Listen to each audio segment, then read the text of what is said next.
What do you call a library full of fake news? The Indian media. Indians are just so angry about how their media fake things up. In order to protect the interests of their incompetent government, most of their journalists and media persons are internationally condemned for being dishonest and irresponsible. There was a lot of humor. Is India's media facing a credibility crisis? But nothing seems to stop them from faking things up. China rocket नहीं हिंदुस्तान के pocket से हारेगा चीन. The recent India-China clash over the disputed territory is another example of how Indian media unleash a barrage of fake news just to protect its government.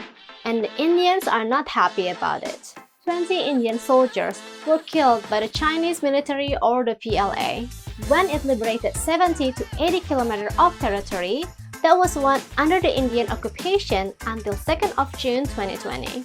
The fight took an ugly turn when the Indian soldiers resisted the Chinese incursion on the ground on 15th of June at the frontier of Ladakh that resulted in heavy casualty on the Indian side.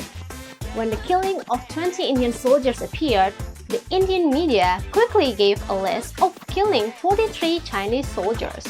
Not a single neutral source confirmed the Indian claims.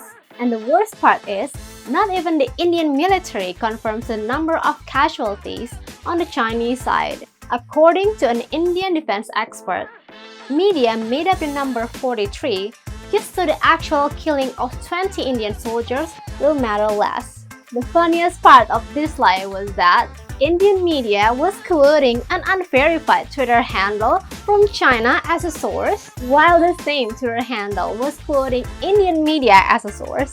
Then Indian media came up with a list of the so-called Chinese troops killed in action. Southia Sergeant Major Yi Shi Jun Shi Sheng Brigade and Wu Tao Yi Kong He Yes. Zi Yong Feng Jin, Gu Kang Tan Feng. Which were basically another fake news attempt that got exposed. Apparently, the Indian media took the name of the former PLA generals on a Wikipedia page and showed them as the casualty of the Chinese side during this clash. The circus of fake news took an ugly turn when the Indian media displayed a fake story of the Indian army recapturing the lost territories from China.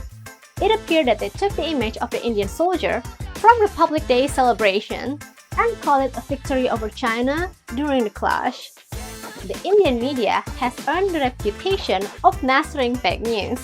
And it seems that they are okay with this image because for them, saving face of their government is very important, even if that means to fake things up.